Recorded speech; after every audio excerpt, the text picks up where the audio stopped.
You can't even do household chores, so we might as well get a divorce. And you better give me your assets too, James said with a smirk as he walked into the hospital room. I was hooked up too many machines, but that didn't stop him. A girl I didn't know stood next to him. James didn't realize I had $10 million in assets. He should understand that a divorce in this situation would be a matter of life and death for a housewife like me. Fine, he has the divorce papers, I thought. I couldn't stay with a man who verbally abused his wife. I pulled out the divorce papers I always carried with me and handed them to James. Grinning, he accepted them.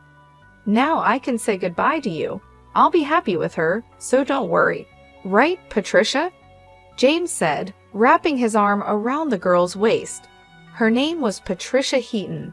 James sneered at me, and she said, "Take care, Mrs. O, you're not Mrs. anymore." "Take care, ma'am." They both laughed as they left the room, but their happiness wouldn't last. Alone in the room, I laughed out loud. Today is Friday, so the divorce will be processed on Monday. I can't wait for 3 days from now. My name is Nicole Wallace. I'm a 47-year-old housewife.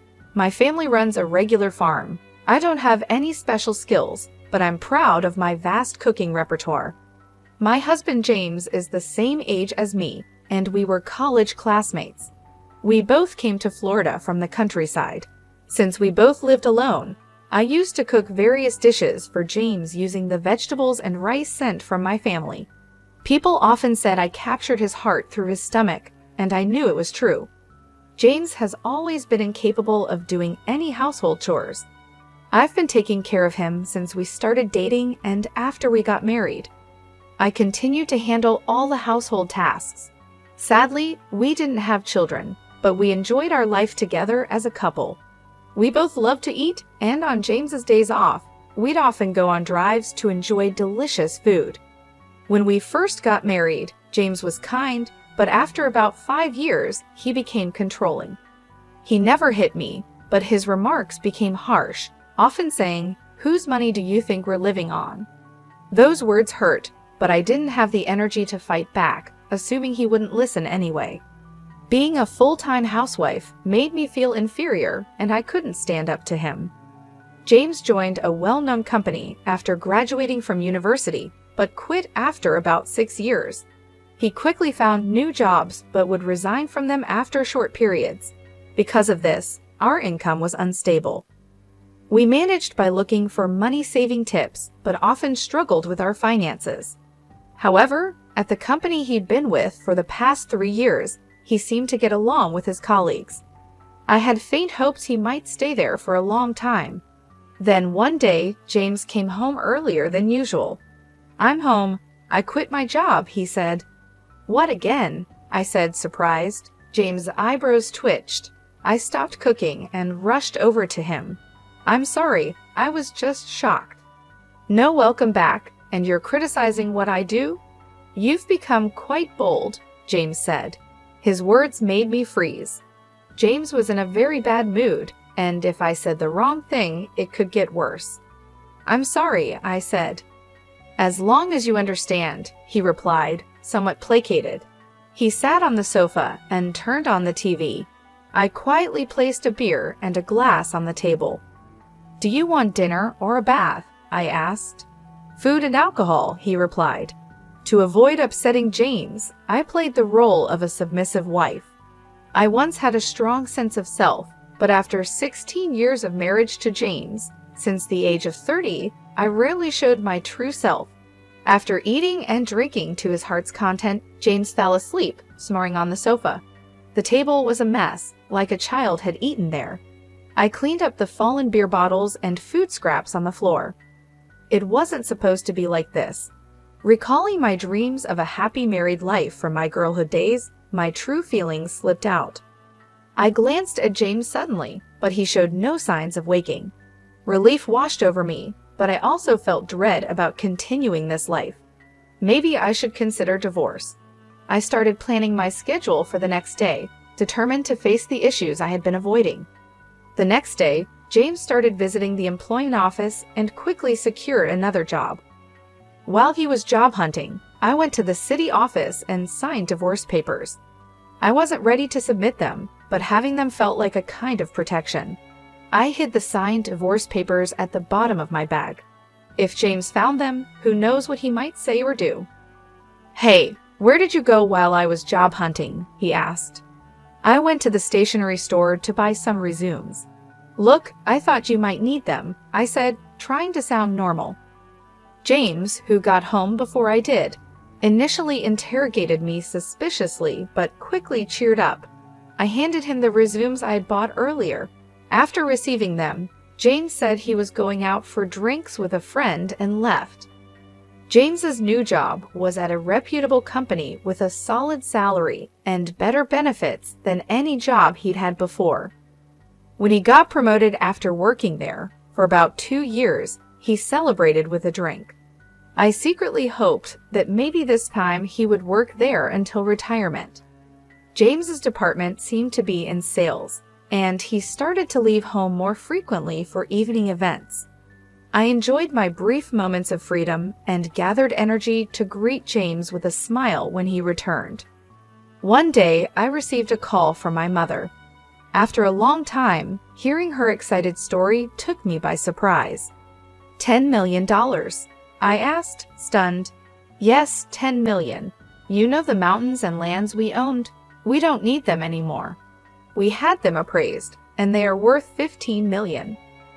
We only need 3 million to enjoy the rest of our lives, so I think you might want to rethink your life too," she said. My mother was never fond of James. She was worried about me, especially after James became more controlling, preventing me from even visiting my childhood home. I was stunned by the amount she mentioned. Furthermore, I was shocked to learn that when my mother inherited the property from my grandmother, she changed the title to my name, so there were no inheritance taxes. "It's better not to tell James, but the final decision is yours," she said, hanging up the phone. I felt conflicted between the urge to immediately inform James and the desire to live freely with that money. About a week later, I was involved in a traffic accident. Thankfully, my life wasn't in danger, but I'd need to stay in the hospital for about a week. After storing my valuables in the hospital room drawer, I immediately contacted James. "I'm sorry, I got injured," I said. "Huh, what about my meals?" James's reaction made me almost laugh, prioritizing his meals over my injury. "I'll need to be hospitalized for a week. I'm really sorry, but could you buy your meals elsewhere until then?" "Not even preparing meals for your husband? What a lazy wife." "Oh wait, I'm coming over now," James said and ended the call abruptly. I was planning to tell him about the inheritance tonight, but now I thought it might be best not to mention it. Looking at all the tubes attached to me, I had a feeling my intuition was right. "You're useless, can't even do housework. Let's get a divorce, and you better pay me compensation too," James said with a smirk as soon as he entered the room. I was connected to several machines, and a girl I didn't recognize stood beside him. James didn't know that my total assets amounted to $10 million. He should realize that a divorce under these circumstances would be a life and death matter for me, a housewife. "Fine, here's the divorce papers," I said. I couldn't stay with a man who would hurl abuse at his wife in this condition. I handed him the divorce papers I had kept as a sort of charm. James took them with a smug smile on his face. "With this, I can finally say goodbye to you. I'm going to be happy with her, right, Patricia?" James said, wrapping his arm around the girl's waist. The girl, named Patricia, leaned against James and scoffed at me. "Take care, madam." "Oh, you're not a madam anymore, so take care, old lady," she said. With those words, they both left the room laughing, but their joy would be short-lived. Left alone in my room, I burst out laughing. Today is Friday, so the divorce papers would only be processed on Monday. Oh, I cannot wait for 3 days from now. Just as I had expected, the weekend went by without any contact from James, and it was quite peaceful. I was restless, not used to doing nothing. Since getting married, I was always busy. Every time I got restless, the nurses told me to stay calm. Then, on Monday evening, I received a bunch of calls from James. I ignored them at first, but after 15 minutes of constant ringing, I decided to answer. "Could you not be so persistent?" I said. "Hey, what's the meaning of this?" James shouted as soon as I picked up. I couldn't help but laugh. James seemed infuriated by my laughter and started screaming incoherently. "What are you talking about?" I asked. "Don't play dumb. The divorce papers aren't being accepted, are they?" James was huffing and puffing on the other side of the phone. I continued to chuckle and responded to his complaint. Oh, I had previously filed a non-acceptance notification. Remember how you used to say, "Let's get divorced," every time we had a fight? I thought it wouldn't be good if you filed for divorce on a whim during one of our arguments. Ew, but I don't need that now. Withdraw it immediately, James demanded. I can't do that until I'm discharged. We need to go through procedures at the municipal office, I said. Then discharge now. Don't be unreasonable. His selfish demands made me laugh even more. He probably wanted to register his marriage with Patricia, whom he brought on Friday. By the way, was her name Patricia? She's your mistress, right? Hey, that's rude to Patricia. Apologize, she's my new wife.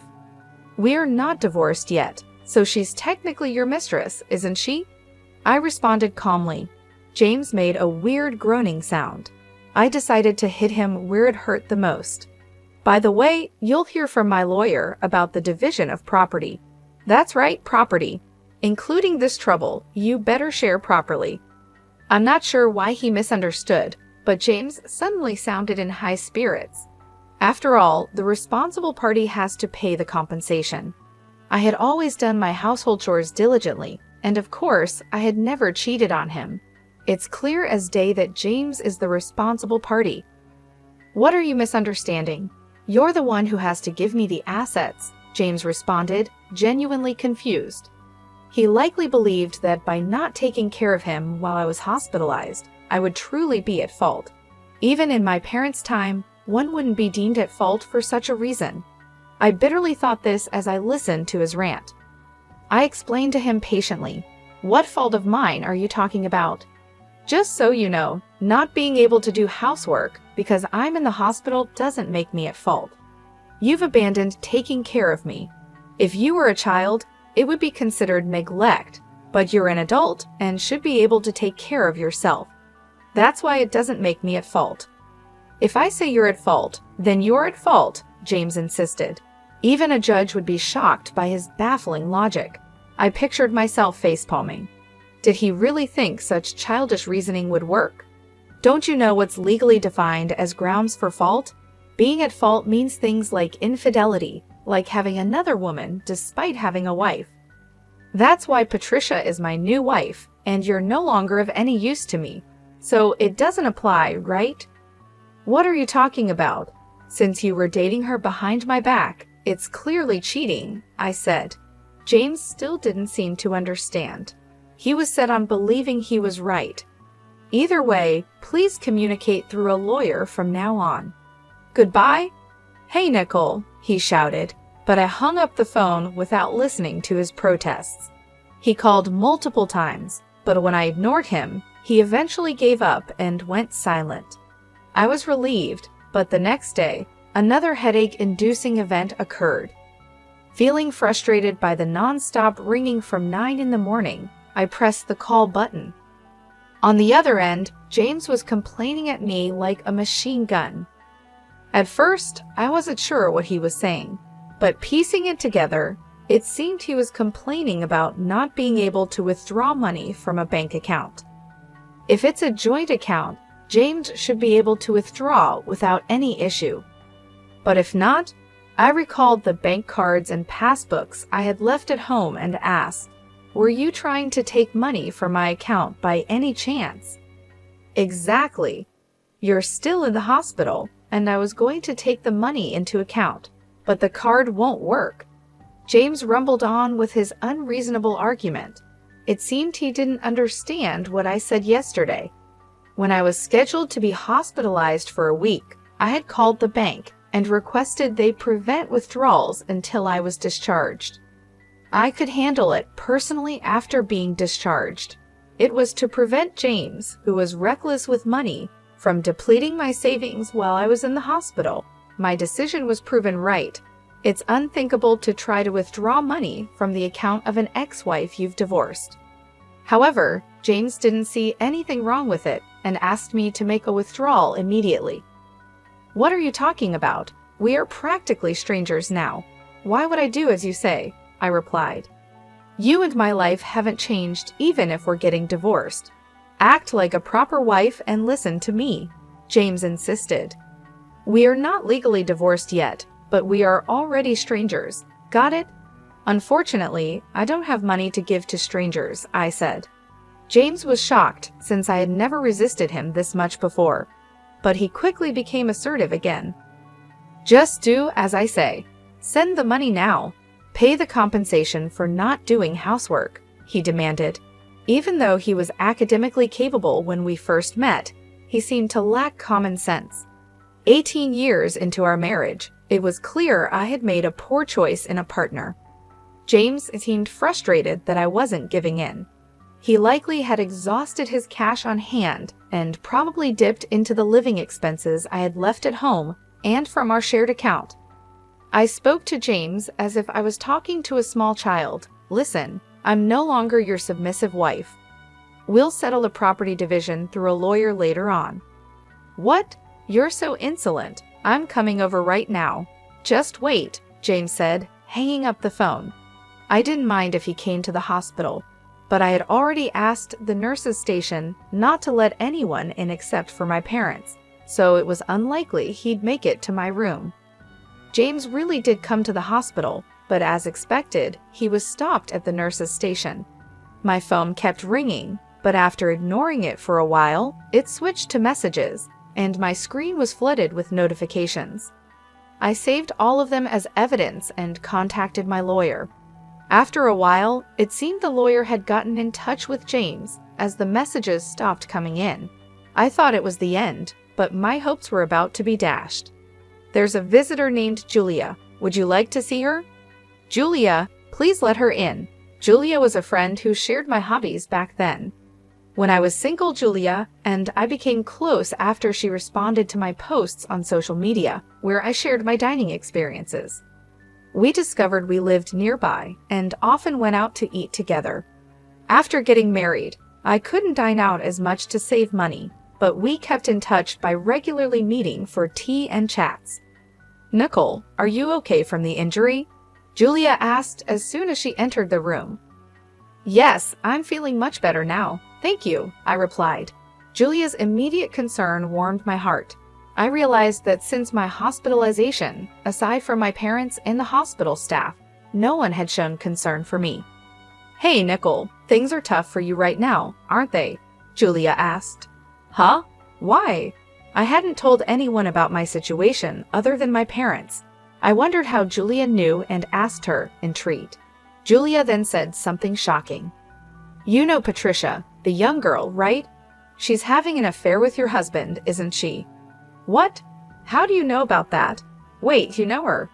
Actually, she's my niece, Julia replied hesitantly. I was so surprised that I couldn't close my mouth. Who would have thought that Julia was Patricia's aunt? The room went silent. It was the first time there was silence when Julia was around, and it made me feel uneasy. Patricia suddenly told her mother, my sister, that she's getting married. What's more shocking is that her partner is 47 years old. When I saw the photo, it was your husband. I was so surprised. I've already told my sister. I'm so sorry for all the trouble my niece has caused you, Nicole. Don't apologize, Julia. It's not your fault, I said. Julia looked like she was about to cry. I'm thinking of demanding compensation from Patricia. I can't compromise on that. But if I do, does this mean our relationship will end? Of course not. I want to continue being friends with you, Nicole. I'll make sure Patricia pays compensation. Neither my sister nor I can forgive what she's done. We'll keep a close eye on her. I was very grateful for Julia's words. We've been friends for over 22 years. I didn't want to lose a precious friend because of my terrible husband and his mistress. I've scheduled a meeting with them tomorrow, and I'd like you to come with me, Julia said. Of course, I'll be there, and I can also provide photos as evidence of their affair. The next day, fresh from being discharged from the hospital, I prepared for the meeting. I went to a private restaurant room with my lawyer. James and Patricia had already arrived and were indulging in an expensive traditional meal. I was speechless at their audacity. You finally made it. Did you bring the money? Remember, you are paying for this meal, James said without even stopping his meal. Patricia continued to eat with a smug look on her face. I decided to fight back. Please handle the payment yourselves. I came here to demand a fair share of the assets from the two of you. How long are you going to sulk? You're really unattractive, James remarked rudely. Ignoring his comments, my lawyer and I took our seats and showed evidence proving James was at fault. We first presented legal documents about the reasons for liability, followed by documents on property division. Lastly, we showed the photos Julia had provided, which showed Patricia and James together, as well as Patricia with another man entering a hotel. Wait, why? Hey, Patricia, what is this? James and Patricia were visibly shaken by the photos and finally stopped eating. Just then, Julia made her timely entrance. I took those photos, Julia said. Patricia seemed confused as to why her aunt was present. With cold eyes, Julia looked down at Patricia and James and calmly spoke about being friends with me for 22 years and how their actions were despicable. Patricia, you mentioned that the baby you're carrying is his, but given your actions, who knows who the father is? Wait, no, This was the first time I was hearing about her pregnancy. Judging by her appearance today, one would never guess she was pregnant. However, James's reaction showed he believed her claim. So, you're pregnant. In that case, after a DNA test, I'll demand an additional penalty. No, I'm sorry. I lied about the pregnancy. Please forgive me, Patricia suddenly admitted, bowing deeply. She had been searching for wealthy old men, and James was her target. He bought her designer goods and promised her a life where she wouldn't have to work and could do as she pleased. She believed she could be a housewife and occasionally have flings with men of her choice. She had once lied about being pregnant because James showed no signs of wanting to divorce. James froze with his mouth agape when he heard this. I'm truly sorry, but I can't give you anything. I don't have the money, he said. I'll pay Nicole in advance. Patricia, you're going to work part-time diligently every month and repay me. You won't have any free time until you've paid me back in full, Julia said firmly. Oh no, Patricia looked disheartened.